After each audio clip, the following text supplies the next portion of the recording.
All right, I am going to be recording. I started this video. Today is November 10th, 2025. And um, I'm just going to start off by saying, first of all, I don't know where I'm going to put this video. If I'm going to put it on YouTube, put it on Facebook, or just delete it. I'm really feeling compelled.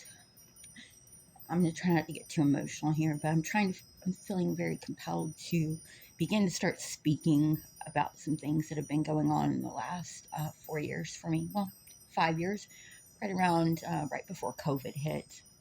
Things started getting a little weird for me. I'll begin by saying before COVID started, um, I'm an inquisitive mind, and I started um, I don't know. I like to look at news from other countries and things of that nature. Before COVID hit, I began to do some research on some things that were showing up in the Chinese news. Here in the United States, COVID hadn't been, in fact, discussed yet. It had approximately started hitting in China, and I started researching what I was seeing going on in China. Again, it hadn't hit the news here in the United States. And so I began to do my research and found that it was being traced to the United States. This was kind of when geofencing was, you know, being kind of discussed, but not to a great extent. And I saw that it was being tracked to the United States, and I began to research how it was being tracked. And when I researched that, I came up with a couple different companies, and I began to research those companies. And I began to see things that I wasn't, made me a little bit nervous. I do have a brother in the military.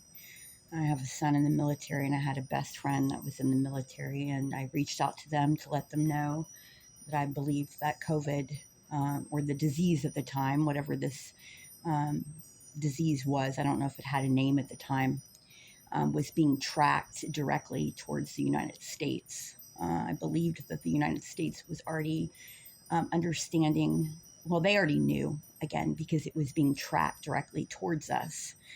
But the companies that were tracking it were questionable at the very least when I began to start researching some of these companies. And one of these companies, I'm not going to mention at this point, maybe later on I will. I began to do my research thoroughly on that company, and I began to realize that they had sister companies. And I also let me slow down a little bit. These companies, the specific company that was tracking COVID, was a company that I recognized, and I didn't understand how I recognized the emblem. And when I started to research them, it became that they were doing a lot of things that were questionable. And so I reached out to them as a corporation, pretending to be a corporation. And so I believe I flagged myself. I also began to start questioning, looking on certain websites like CIA and FBI, and started requesting information, any documentation they might have on me or my family, which is my right. But I'm not familiar with the legal field in a way that I didn't know at that point. I might needed to push it a little bit harder. I'm not really sure, but I believe I flagged myself after that point. My phone began to get tapped. Now, again, this was specifically right before COVID had hit, about 2 weeks, 3 weeks prior to COVID being released here in the United States.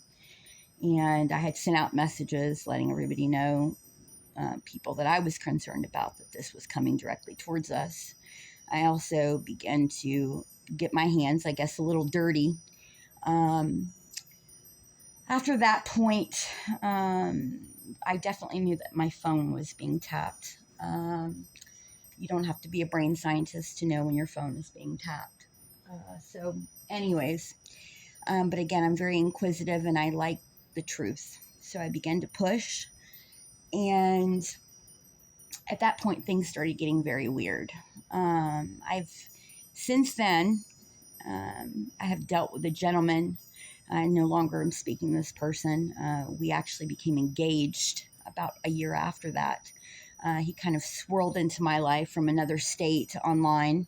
I was starting my tarot business, doing free readings online, and he kind of came out of nowhere. I probably should have been concerned, but I wasn't. I was a little naive at the time. I believe this person was affiliated with some kind of government entity or the company that I had been researching. At the time, I didn't know this. I just thought it was my knight in shining armor. I began to have weirder things happen. At the time, I began to stop researching into these companies. I thought my phone's already being tapped. I have children.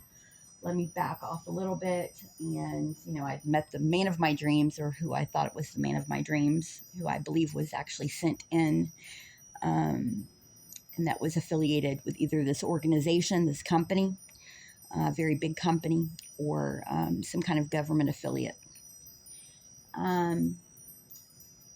So I began to start this relationship with this gentleman. I ended up moving to Tennessee. We sold a house that he had been inherited, and we moved back to Birmingham.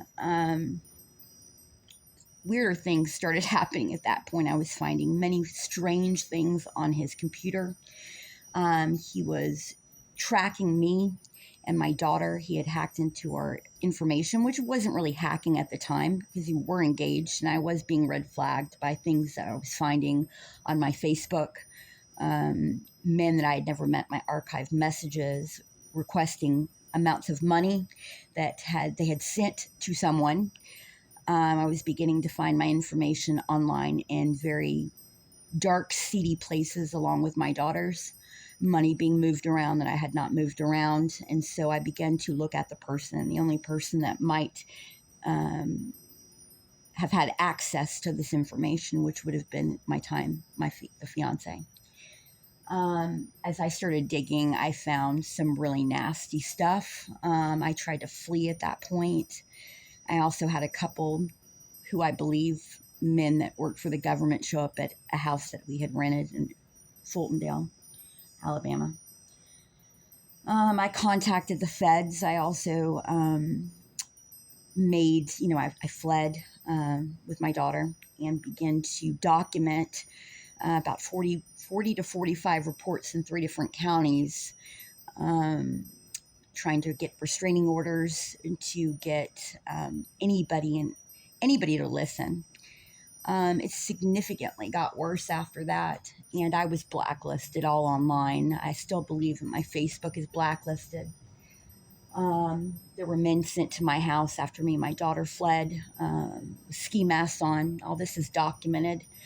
None of it is hearsay. There's documentation at my local government downtown location that I had handed in. It's also online on YouTube. If anyone's interested, I can give that out. I don't think anybody is, but hopefully at some point someone would be interested enough to listen to my story, or just if it's just a wake-up call for anyone. But so regardless, let me backtrack a little bit. When this gentleman that I was engaged to kind of made his way into my life, I was starting my tarot business. I'm a medium, and I'm also very interested in the truth. I believe in my liberty and my rights to freedom. Also my privacy, my rights to bear arms, and to be able to speak my truth. Again, this is just the beginning, but I really felt like I just kind of wanted to get this out today. There's so much information coming out right now with people speaking out, and it has been a real struggle for me because I haven't just had, a minor stalker situation. I've had men show up at my door trying to break in my house. I've had death threats I've had any and every way of accessing to be able to communicate with other individuals, like minded individuals, or speak my truth online just be shattered in the last 4 years. So I have taken a lot of time just to kind of take time for healing in the last 4 years to protect my children, get them off to college, and to begin to figure out what the next step of my life is going to be. I don't know where this is going to take me, but I just wanted to basically do this video today. We're about 10 minutes in.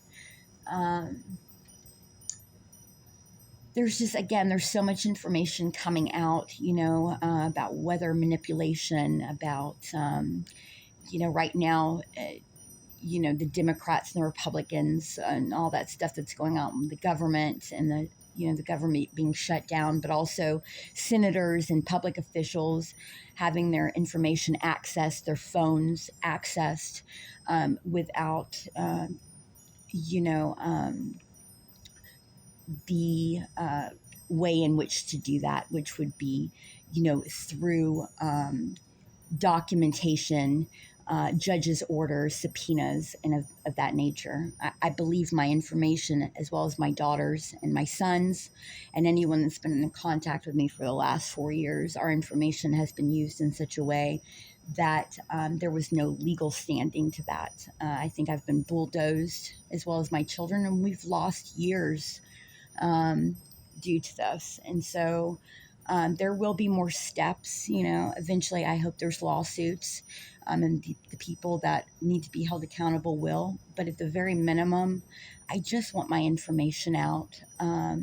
And I just want to document that I'm about to start standing up and speaking out. So if anyone hears this, or if anyone's interested, this won't be the only video. And again, I don't know where I'm going to post this or where it's going, but I'm going to begin to start speaking out because I'm tired of keeping my mouth shut. And it's there's a lot of stuff that's going on that needs to be handled, and we need to continue to be able to.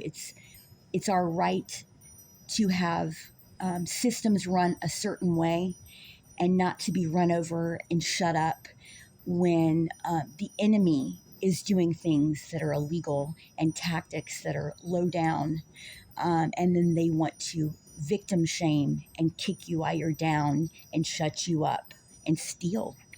And that's just not okay.